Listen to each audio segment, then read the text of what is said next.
know that death is absent of a human being on the earth and present in the sight of God or in the presence of God. మనం ఎరుగుదుము మరణం అంటే ఇక మనుషుడు భూమి మీద తాను ఉండకుండా దేవుని యొక్క సన్నిధిలో ఆగుపడటం.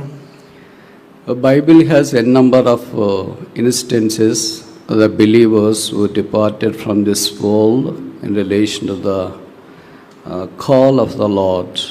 బైబిల్లో ప్రభు పిలుపును అందుకుని మరి దేవుని దగ్గరికి వెళ్ళిపోయి మరణించినటువంటి వారు ప్రభు దగ్గరికి వెళ్ళినటువంటి వారి యొక్క సందర్భాలు చాలా మనం బైబిల్లో చూస్తాము. And the Hall of Fame is one such a huge towering example.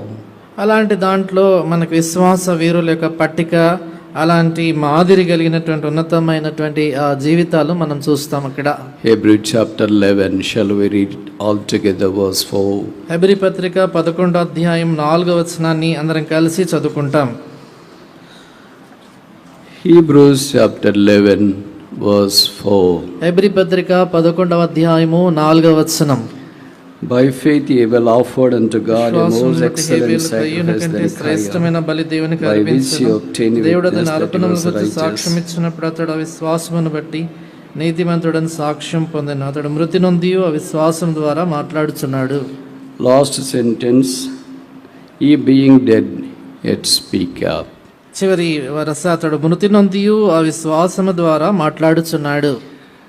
This is the greatest and parabolic expression in relation to the death as we see in the Holy Writ. పరిశుద్ధ లేఖనాల్లో మనం చూస్తాం కదా, మరణాన్ని గురించినటువంటి ఎంతో గొప్పదైనటువంటి మరి వృత్తాంతం లేక వివరాన్ని ఇక్కడ మనం చూస్తూ ఉంటున్నాం. This doesn't synchronize with the psychology and understanding of this world. ఈ మాటలు ఈ యొక్క లోక సంబంధమైనటువంటి మేధస్సుకు కానీ లోక సంబంధమైనటువంటి తత్వశాస్త్రానికి అర్థం కానటువంటి సంగతి. How can a dead person speak? ఏ రీతిగా ఒక మృతి నొందినటువంటి వ్యక్తి మాట్లాడగలుగుతాడు? But the Bible says so. అయితే బైబిల్ ఇలాగ చెబుతుంది. Since Bible is saying this particular statement, he is dead yet speaketh, this is truly real in the lives of the saints as well.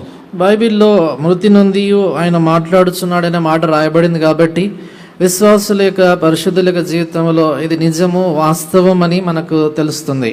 Chapter 11 deals with the champions of faith. 11వ అధ్యాయము విశ్వాస వీరుల గురించి మాట్లాడుతుంది. When we think about as to how the Lord has called the champions of faith back to himself, it was really shocking. ఎలాగైతే విశ్వాస వీరులైనటువంటి వారిని దేవుడు తన యొద్దకు పిలుచుకున్నాడు అనేటువంటి సంగతిని మనం చూసినప్పుడు నిజంగా మనకెంతో విభ్రాంతిని కలిగించేటువంటి సంగతిగా ఉంటుంది. The Bible says, and David laments in 2 Samuel chapter, in the beginning chapters, how the mighty are fallen in the battle. బైబిల్లో రాయబడింది 2వ సమూయేలు గ్రంథము 1వ అధ్యాయాల్లో అయ్యో బలాఢ్యులు కూలిరే అని ఆయన విలపిస్తాడు. It is really tough to understand as to how the mighty fall down to the earth for the death. ఏ రీతిగా బలాఢ్యులైనటువంటి వారు నేలపడి వారు చనిపోయిన వారుగా అంటే చనిపోతారనేది నిజంగా మనకి ఆశ్చర్యాన్ని కలిగించేటువంటి సంగతి. But one of the commandments of God is this: thou art dust and thou shalt be dust. అయితే దేవుని యొక్క వాక్యంలో ఉన్నటువంటి ఒక ఆజ్ఞ ఏంటంటే నువ్వు మన్నే గనక తిరిగి మన్నైపోదు అని. Nobody can ever alter this. ఏ ఒక్కరు కూడా దీన్ని మార్చలేరు. And if God comes or if Jesus comes today, then we all who are alive would be caught up and we escape that commandment. ఒకవేళ యేసుక్రీస్తు ప్రభువారు ఈ దినాన్ని వచ్చినట్లయితే మనం ఉన్నవారం అందరం కూడా ఎత్తబడతాము. అప్పుడు మాత్రమే ఆజ్ఞ వలన కలిగే ప్రత్యసనాల్ని మనం తప్పించుకుంటాం. So faith is vital. అంచేత విశ్వాసం అనేటువంటిది చాలా ప్రాముఖ్యం. The Bible says without faith it is impossible to please God. బైబిల్లో రాయబడింది విశ్వాసం లేకుండా దేవునికి ఇష్టలై ఉండుట అసాధ్యం. If there is no faith, there is no hope at all. విశ్వాసం లేనట్లయితే నిరీక్షణ లేదు. So faith depends upon the hope that Christ, the hope of glory. కాబట్టి విశ్వాసం అనేది క్రీస్తు ప్రభువారు అంటే మహిమా నిరీక్షణ అనేటువంటి ఆయన మీద ఆధారపడింది. Faith not the things of this world, but faith in a person called Jesus Christ, who is the author and finisher of the faith. విశ్వాసం ఈ లోక సంబంధమైనటువంటి సంగతుల మీద కాదు కానీ ఒక వ్యక్తి మీద మన యొక్క విశ్వాసమునకు కర్తయు దాన్ని కొనసాగించి ముగించేవాడైనటువంటి ప్రభువు మీద విశ్వాసం. If there is no faith in relation to your life with respect to Jesus Christ, there is no future for you. కాబట్టి నీ జీవితంలో కానీ యేసుక్రీస్తు ప్రభువు వారి మీద నీకు విశ్వాసం లేనట్లయితే నీ జీవితానికి ఏమాత్రం కూడా భవిష్యత్తు నిరీక్షణ అనేటువంటిది లేదు. So on this occasion, as the mortal remains of uncle are laid before you, we would like to plead with you to consider receiving Jesus Christ as a personal savior. చేత ఈ సందర్భంలో మన ప్రియ దాసుడు జయశ్రీరావు గారి యొక్క మరి భౌతిక కాయం అనేది ఉంటుండగా ఈ యేసుక్రీస్తు ప్రభువాన్ని మీ సొంత రక్షకుడిగా అంగీకరించాలనేసి మిమ్మల్ని ఎంతో బతిమలాడుతూ ఉంటున్నాం. Perhaps you have been procrastinating receiving Jesus Christ as a personal savior. బహుశా మీ జీవితంలో యేసుక్రీస్తు ప్రభువాన్ని సొంత రక్షకుడిగా అంగీకరించేటువంటి విషయాన్ని మీరు వాయిదా వేస్తున్నారేమో. Every mortal remain we witness speaks tall and wide in relation to the death every human being has to succumb. కాబట్టి ప్రతి భౌతిక కాయం వద్ద మనం ఇలా వచ్చినప్పుడు ప్రతి మానవుడు కూడా ఇలాంటి మరణాన్ని ఎదుర్కోవాలి తప్పదు అనేటువంటిది మనకు తెలుస్తుంది. It tells us that one day we shall be just like that. కాబట్టి ఈ భౌతిక కాయం మనతో చెప్తుంది ఏంటంటే మనం కూడా ఒక దినాన ఖచ్చితంగా అట్లాంటి స్థితిలోకి వస్తామని. It may not be today, ఒకవేళ అది ఈ రోజు కాకపోవచ్చు, లేక రేపు కాకపోవచ్చు, it may not be next month, తర్వాత మాసం కాకపోవచ్చు, but someday or the other that will come in our life. అయితే ఏదో ఒక దినం మన జీవితంలో కూడా ఆ దినం వస్తుంది. But the thing is, are you ready for that? అయితే సంగతి ఏంటంటే దానికి నువ్వు సిద్ధమా? Uncle was ready for that. Uncle గారు దానికి సిద్ధంగా ఉండినాడు. And firstly, his faith was a common faith. He received Jesus Christ as a personal savior, accepted Jesus into his life. కాబట్టి మొట్టమొదటిగా సమానమైనటువంటి ఆ విశ్వాసం అంటే యేసుక్రీస్తు ప్రభువాన్ని ఆయన జీవితంలో సొంత రక్షకుడిగా ఆయన అంగీకరించాడు, రక్షణ పొందాడు ఆయన. So we request you to consider Jesus Christ to enter into our heart today. అంచేత ఈ దినాన యేసుక్రీస్తు ప్రభువారిని మీ హృదయంలోనికి మీరు అంగీకరించాలని, రక్షణ పొందాలని మిమ్మల్ని మనవి చేస్తున్నాను. That's the reason as to why Jesus came into this world. ఆ కారణం చేత యేసుక్రీస్తు ప్రభువారు ఈ లోకానికి వచ్చాడు. The Bible says in him was no sin. బైబిల్లో రాయబడింది ఆయనలో పాపము లేదు. He did no sin. ఆయన పాపం He చేయలేదు. had no sin. ఆయనలో పాపము He లేదు. was sinless. ఆయన He పాపరహితుడు. lived sinless life. ఆయన పాపం లేని జీవితం But జీవించాడు. he went on to the cross in order to take away all our sin upon himself. అయితే మన పాపములన్నీ కూడా తన మీద మోసుకొని వాటిని తీసివేసే దాని కొరకు ఆయన శిలువ మీదకి వెళ్ళాడు. The chastisement of our peace was on him. మన సమాధానార్థమైనటువంటి శిక్ష ఆయన మీద Our పడింది. sins were upon him. మన పాపములు ఆయన మీద Our మోపబడ్డాయి. transgressions were upon him. మన అతిక్రమములు ఆయన మీద Our మోపబడ్డాయి. iniquities were upon him. మన దోషాలు ఆయన మీద He was మోపబడ్డాయి. bruised. ఆయన He నలగొట్టబడ్డాడు. was reviled. ఆయన హేళన He was చేయబడ్డాడు. scolded. ఆయన తిట్టబడ్డాడు. He was wounded. ఆయన గాయపరచబడ్డాడు. And Jesus shed his precious blood on the cross. యేసుక్రీస్తు ప్రభువారు తన ప్రశస్తమైన రక్తాన్ని శిలువలో కార్చాడు. He died on the cross. ఆయన శిలువపై He మరణించాడు. buried. సమాధి చేయబడ్డాడు. Rose again. తిరిగి లేచాడు. Seated in celestial places. ఆయన పరలోక స్థలాల్లో కూర్చుండబెట్టబడ్డాడు. Calling human beings to come unto him and receive the free gift of salvation. మానవాళ్ళందరినీ కూడా ఆహ్వానిస్తా ఉంటున్నాడు. ఈ యొక్క ఉచితమైనటువంటి రక్షణ వరాన్ని మీరు వచ్చి పొందుమని By ఆహ్వానిస్తున్నాడు. faith you can receive Jesus Christ today. ఇది నాని విశ్వాసము ద్వారా యేసుక్రీస్తు ప్రభువాన్ని హృదయంలో చేర్చుకోవచ్చు. Do not procrastinate receiving Jesus Christ. యేసుక్రీస్తు ప్రభువాన్ని అంగీకరించేటువంటి తీర్మానాన్ని ఏమాత్రం వాయిదా The వేయొద్దు. Bible says Jesus the savior of the world. బైబిల్లో రాయబడింది యేసుక్రీస్తు ప్రభువారు లోక రక్షకుడని. No matter who you were, బహుశా నువ్వు how ఎవరైనా, rich you were, నువ్వు ఎలా how ఉన్నా, cultured you were, ఎంత how సంస్కృతి educated you ఎంత were, చదువున్నా, how smart you were, ఎంత తెలివి how ఉన్నా, great you were, ఎంత గొప్పవాడవైనా, how beautiful or handsome you were. ఎంత అందము సౌందర్యం నీకున్నా, But Jesus is mandatory for your life. అయితే యేసు ప్రభువారు నీ జీవితంలో ఉండడం తప్పనిసరి. If that is not there, ఒకవేళ ఆయనే లేనట్లయితే the Bible says your future is bleak. బైబిల్లో రాయబడింది నీ యొక్క భవిష్యత్తు అంధకారమయం. You may have lot of future in relation to this present world, బహుశా ఈ ప్రస్తుత లోకానికి సంబంధించి నీకు చాలా భవిష్యత్తు ఉండొచ్చు. but there is no future world beyond after death. అయితే మరణము తర్వాత ఉండబోయేటువంటి లోకానికి సంబంధించి నీకే భవిష్యత్తు లేదు. So we request you to receive Jesus Christ as a personal savior. అందుకని యేసుక్రీస్తు ప్రభువాన్ని మీ సొంత రక్షకుడిగా అంగీకరించమని మేము మనవి చేస్తుంటున్నాం. So uncle firstly had a common faith receiving Jesus Christ as a personal savior. యేసుక్రీస్తు ప్రభువాన్ని సొంత రక్షకుడిగా అంగీకరించడం ద్వారా ఆ అంకుల్ ఆయన సమానమైనటువంటి సాధారణమైన విశ్వాసాన్ని కలిగి ఉన్నాడు. And in Hebrew chapter 11, we also see the courageous faith. అది హెబ్రీ పత్రిక 11వ అధ్యాయంలో మనం చూస్తాం కదా, ధైర్యంతో కూడినటువంటి విశ్వాసము. There were so many believers, heroes of faith in this hall of fame.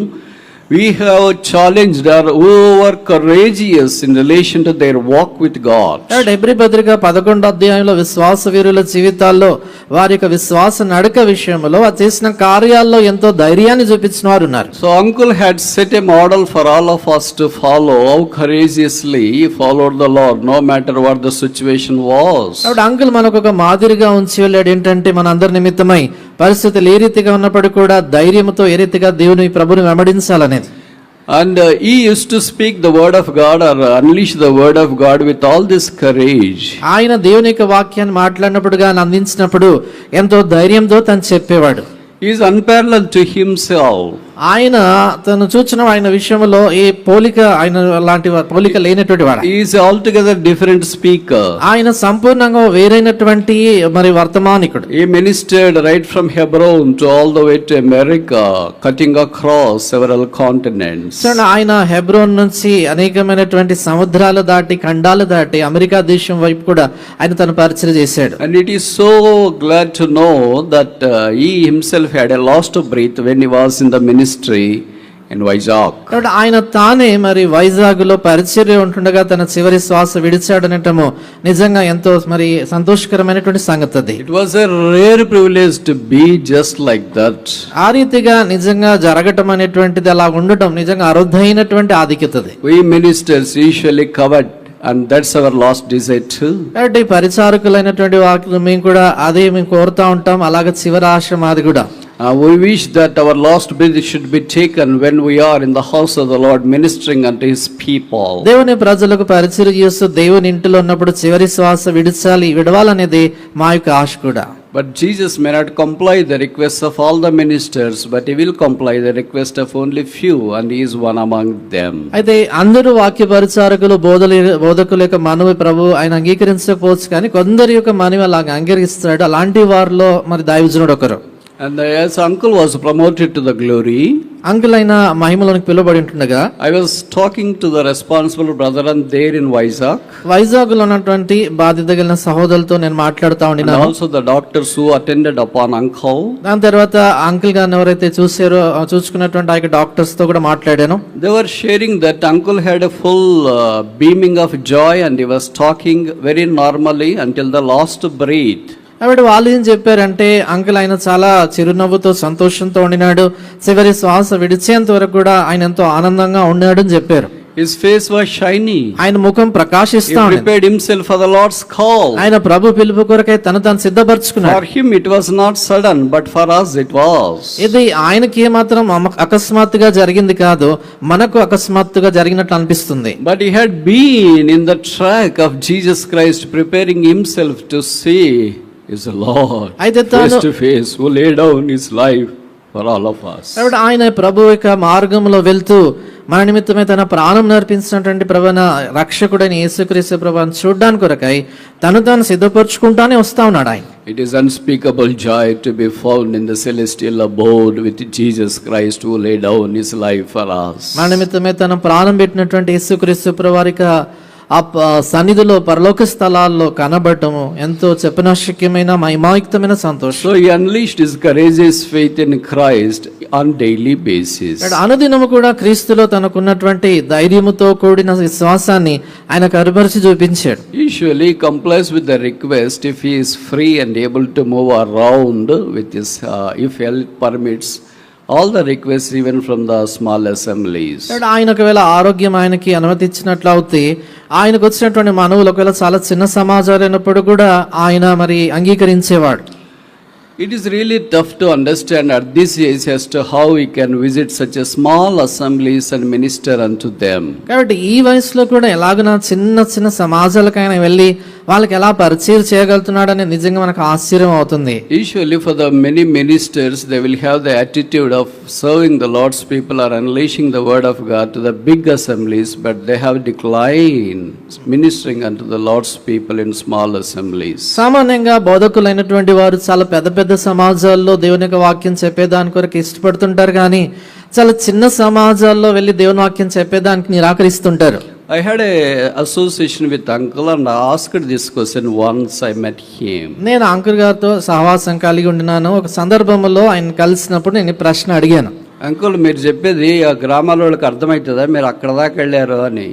నేను అన్నాను, అంకుల్ మీరు అంత దూరం వెళ్ళారు కదా, మరి ఆ పల్లెల్లో గ్రామాల్లో ఉన్నటువంటి వారికి మీరు చెప్పేది అర్థమవుతుందా అని అన్నాను. ఇప్పుడు ఆయన ఏమన్నాడంటే, then do you know what did he say? అప్పుడు ఆయన ఏమన్నారు తెలుసా? వాళ్ళకి అర్థమయ్యేటట్టు చెప్తానయ్యా, అందుకని అక్కడ దాకా వెళ్తాను అన్నాడు. వాళ్ళకి అర్థమయ్యేటట్టు చెప్తానని చెప్పారు ఆయన.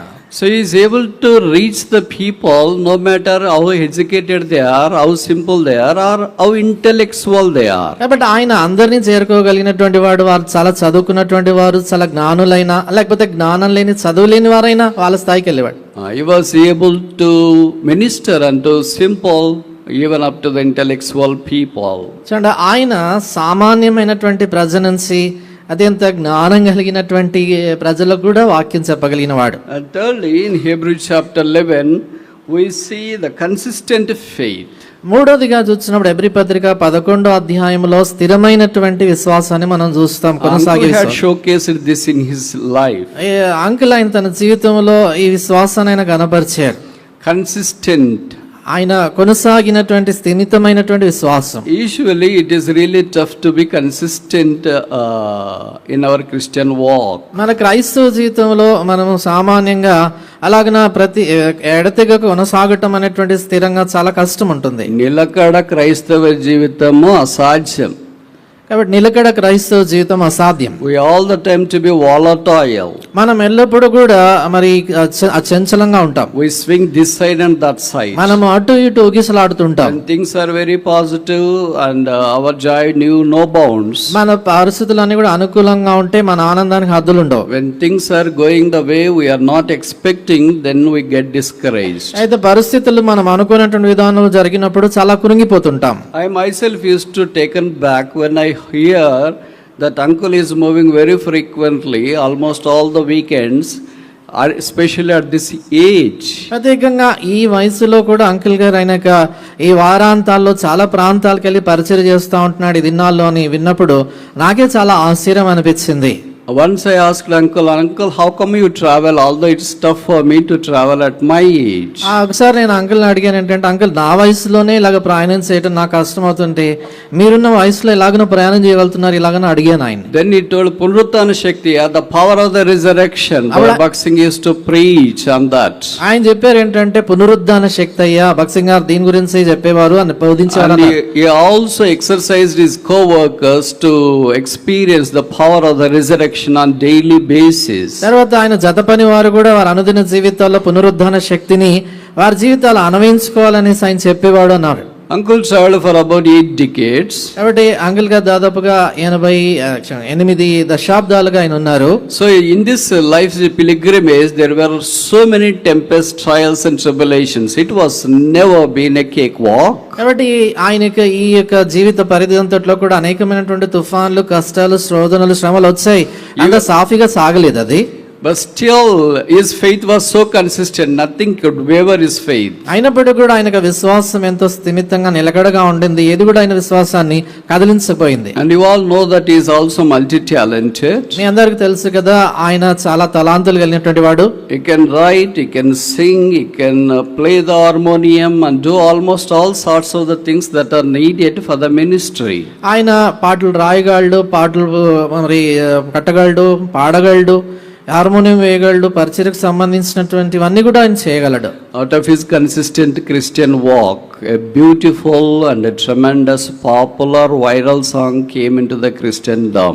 కాబట్టి ఆయన నిలకడగా ప్రభుతో కొనసాగుతున్నటువంటి ఆయన విశ్వాస జీవితంలో దాంట్లో నుంచి వచ్చినటువంటి చాలా ప్రఖ్యాతిగాంచినటువంటి అందరికీ కూడా తెలిసినటువంటి ఒక పాట పుట్టుకొచ్చింది. హల్లెలూయా పాడేదా ప్రభు నిన్ను కొనియాడేదా. అది హల్లెలూయా పాడేదా ప్రభు నిన్ను కొనియాడేదా. Wherever I go, usually we believers sing that song at least once in a special meetings. నేను ఎక్కడికి వెళ్ళినప్పుడు కూడా సామాన్యంగా విశ్వాసులు ఆ ప్రత్యేక కూడికలో ఈ పాట ఖచ్చితంగా వస్తారని పాడతారు. I usually visit USA, UK and other parts of the world including Middle East, but this song will be always sung in the assemblies. నేను సాధారణంగా యుఎస్ఏ కానీ తర్వాత యూకే అలాగే మధ్య ఆసియా గల్ఫ్ ప్రాంతాలకి పరిచయకి వెళ్తా ఉన్నప్పుడు ఈ పాట వారు తప్పనిసరిగా పాడుతూ ఉంటారు. At least in the worship somebody will lift up their voice and sing this song. ఆరాధనలో ఎవరైనా కూడా ఈ పాటలో ఒక చరణాన్ని ఎత్తి వారు పాడుతుంటారు. It's a moving song in a Christendom. అది క్రైస్తవ్యములో ఎంత హృదయాన్ని హత్తుకునేటువంటి పాట. It is not that a poet has given life for that song. కాబట్టి కవి ఆ యొక్క పాటకి ఏదో ప్రాణం పోసేయడం కాదు. But it is the Holy Spirit who has wrought life through his life. అయితే పరిశుద్ధాత్ముడే ఆయన జీవితం ద్వారా ఆ పాటలోనికి ఆ జీవాన్ని తీసుకొచ్చారు. That's how the Lord has used his servant here and there for his glory. ఆ రీతిగా ప్రభు తన యొక్క దాసుని ఆయా ప్రాంతాల్లో తన యొక్క మహిమార్థమైన వాడుకుంటూ వచ్చారు. And fourthly, we see in Hebrews chapter 11, we have a challenging faith mentioned here. నాలుగోదిగా చూసినప్పుడు హెబ్రీ పత్రిక 11వ అధ్యాయములో సవాలు విసిరే విశ్వాసాన్ని మనం చూస్తాం. Many have done this. అనేకులు ఇలా చేశారు. That includes Daniel, Joshua, Moses, and we cannot catalog them owing to the paucity of time. అలాగే మనం చూసినప్పుడు దానియేలు గాని యోషువ, మోషే ఇంకిలాంటి వారు సమయ హద్దుబాటును బట్టి మనం చూడలేము. అనేక మంది అలాగనే ఉన్నారు. So this is mandatory for us when there are challenges for our faith. కాబట్టి ఇది మనకి ఎంతో తప్పనిసరైనటువంటి సంగతి. మన విశ్వాసానికి సవాళ్ళు ఎప్పుడైతే ఎదురవుతాయో we should be always stick on to the faith which we have really anchored in Christ. మనము ఏ విశ్వాసం అయితే క్రీస్తులో లంగరు వేసుకున్నామో ఆ విశ్వాసంలో మనము అలాగే ఉండడం అనేటువంటిది చాలా మనకు అవసరమైన సంగతి. So elderly people in the Lord's ministry who have gone before us are setting these things as example for us to follow. కాబట్టి మన ఎదుట మరి ఎవరైతే పెద్దలైనటువంటి వారు పరిచర్యలో ముందుకు వెళ్ళారో వీటిని మనం వెంబడించే దాని కొరకు ఒక మాదిరిగా ఉంచి వారు వెళ్ళారు. What a joy it is to see that they have started the ministry in Christ and ending their ministry in Christ in the midst of his people. కాబట్టి వారు క్రీస్తులో తమ యొక్క పరిచర్య ఆరంభించినటువంటి వారు క్రీస్తులోనే వారి జీవితాన్ని ముగించారు దేవుని ప్రజల మధ్యలో అని చూసినప్పుడు నిజంగా ఎంతో సంతోషం కలిగిస్తుంది. In all the challenges of their life, Christ has been a great victor unto them. వారి యొక్క జీవిత సవాళ్ళన్నిట్లో కూడా వారి జీవితాల్లో క్రీస్తు ప్రభువు వారు ఎంతో గొప్ప జయశాలిగా వారికి ఉంటా వచ్చారు. Sometimes he doesn't compromise with other things as well, especially in relation to the ministry. కానీ ఆయన కొన్ని పర్యాయాలు పరిచర్యకు సంబంధించి ప్రత్యేకంగా ఏ మాత్రం కూడా రాజీ పడడు ఆయన. If he is on the dais, it's very tough for the people who are on the dais sharing with. ఆయన కానీ వేదిక మీద ఉన్నాడంటే వేదిక పంచుకునేటువంటి మిగతా వారికి చాలా కష్టం. For a keyboard player, then a singer, speaker, translator, anybody, it would be a tough time. కాబట్టి ఆయన వేదిక మీద ఉన్నాడంటే పాటలు పాడేవారు కానీ లేక వాయిద్యాలు వేసే ఈ కీబోర్డ్ ప్లేయర్ కానీ తర్జుమా చేసేవారు కానీ ఎవరికైనా కష్టమే అనిపిస్తుంది. If the song is going in a wrong way, immediately stops and then he will start singing and help us to know. ఒకవేళ పాట కానీ తప్పుగా రాగంలో వెళ్తా ఉంటే ఆయన వెంటనే ఆపేసి సరైనటువంటి రాగాన్ని పాడి మనకు ఆ రాగం తెలిసేటట్టు చేసేవాడు. We need such a people, but we miss him in that aspect. అలాంటి వాళ్ళు మనకు అవసరము. అయితే మరి ఆ విషయంలో నిజంగా ఆయన లేకపోవటం ఎంతో లోటుగా మనం అనిపిస్తుంది. Same is the case with the translation too. అదే రీతిగా తర్జుమా విషయంలో కూడా Usually the speaker would overlook the wrong words used by a translator because he doesn't like to interrupt the flow of the translator. సామాన్యంగా వాక్యం చెప్పేటువంటి వారు పాపం తర్జుమా చేసేటువంటి వారిని ఇబ్బంది పెట్టకుండా వర్తమానం అలా కొనసాగే దాని కొరకే మధ్యలో తప్పులు వచ్చినా కూడా ఏమొచ్చినా వారిని ఆపరు.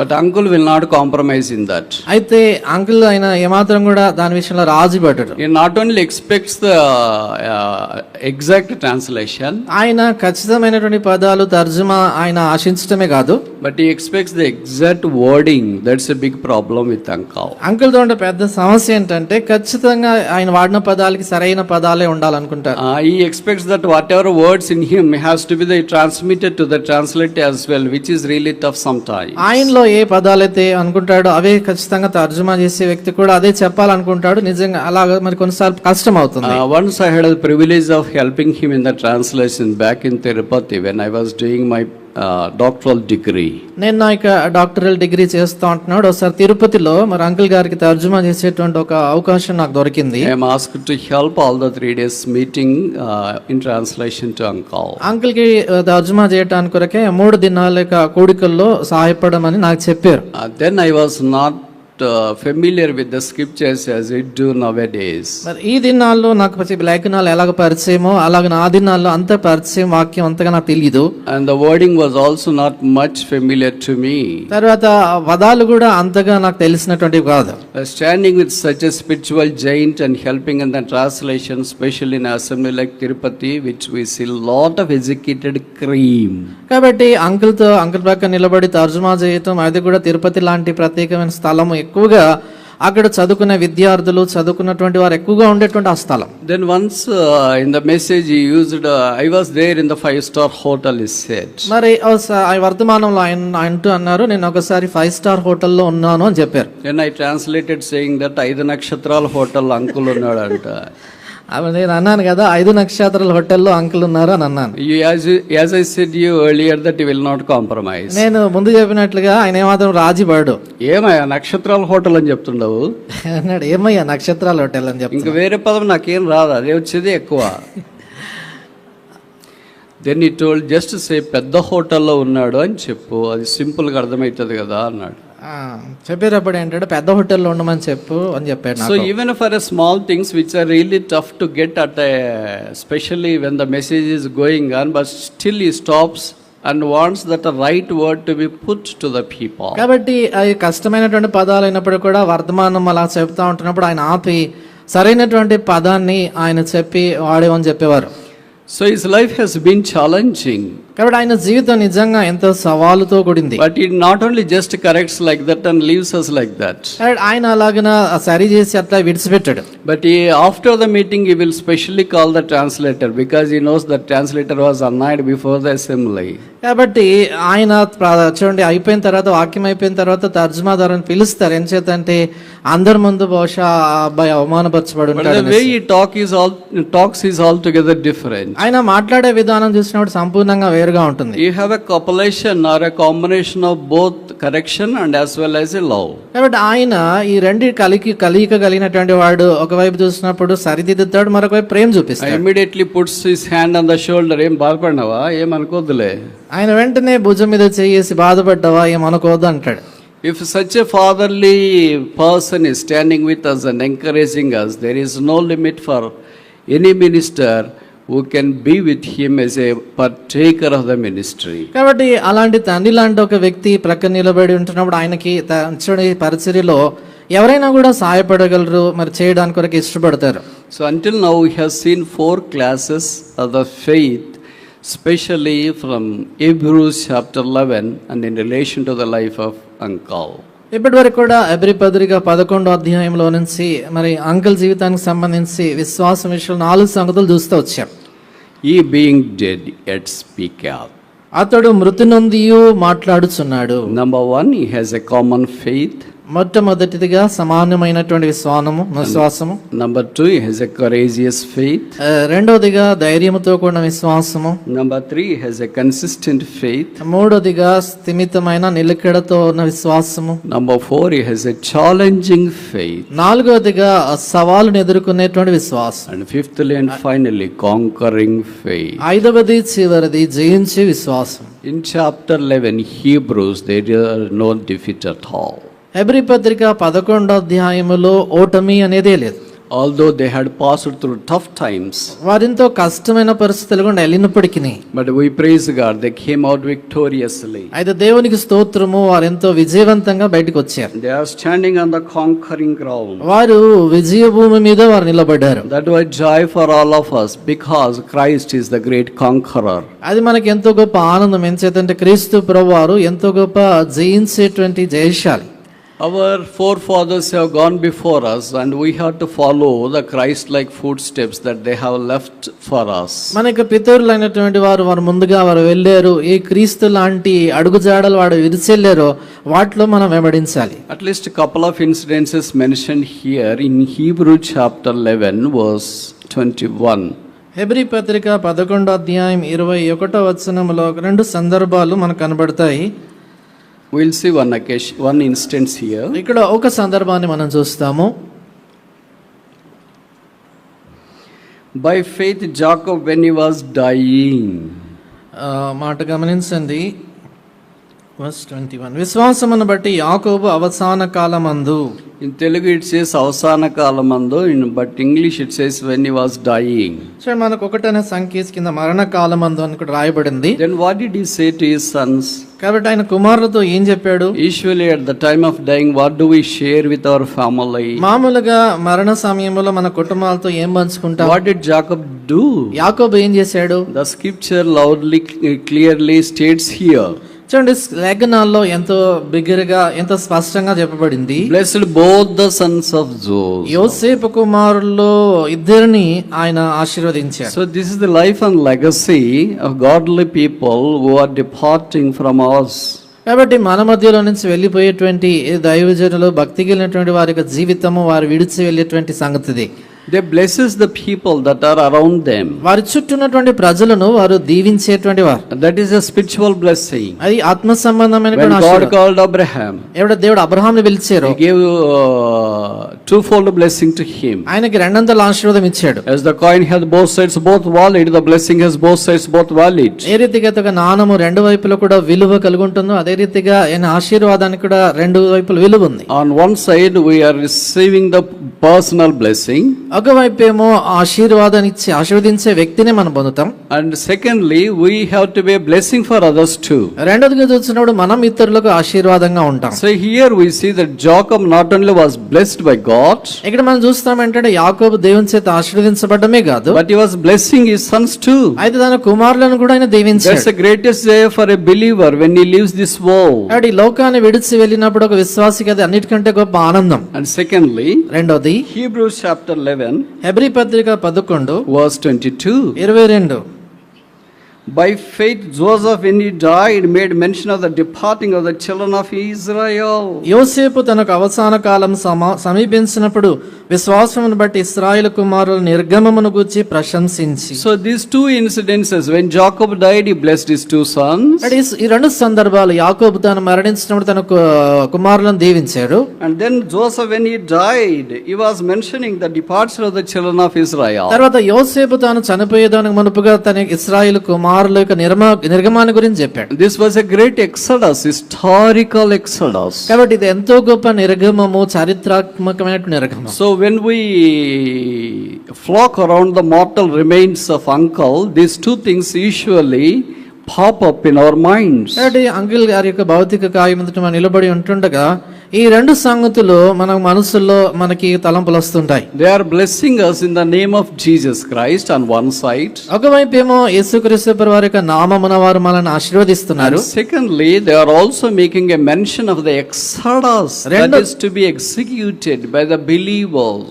రెండోదిగా విశ్వాసుల్లో జరిగేటువంటి నిర్గమమును గురించి కూడా వారు ప్రకటిస్తున్నారు. Which means we must involve in bringing forth the people into the saving knowledge of Jesus Christ. దాని అర్థం ఏంటంటే మనము ప్రజలను యేసుక్రీస్తు ప్రభువు వారి యొక్క రక్షణ జ్ఞానంలోనికి నడిపించాలి. So this is a challenge and the life and legacy of uncle.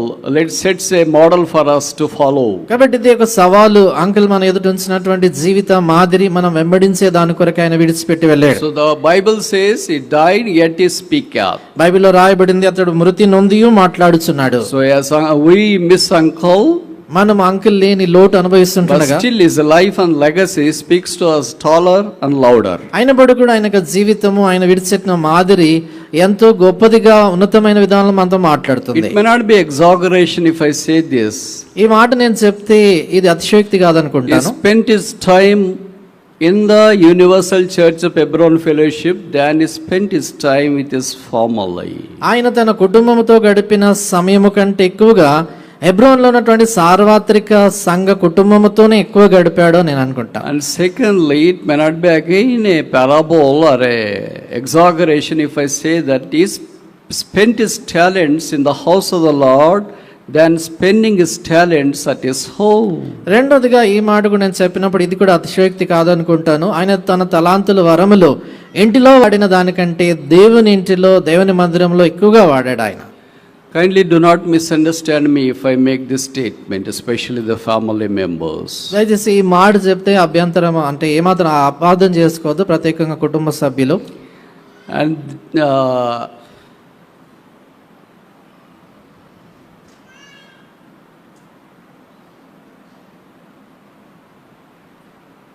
Hebron Fellowship across the world misses him more than your family misses him.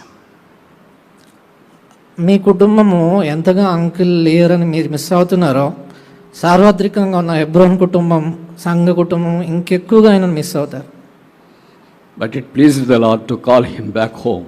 అయితే ఆయన అలాగన ప్రభు ఇంటికి పిలుచుకోవడం ఆయనకి ఇష్టమైంది.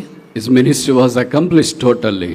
ఆయన సంపూర్ణంగా ఆయన పరిచర్య పూర్తి చేశారు. And Jesus might have thought that he needs rest in his presence. యేసు ప్రభువు అనుకుని ఉంటారు ఆయన సన్నిధిలో విశ్రాంతి అవసరం అనేసి.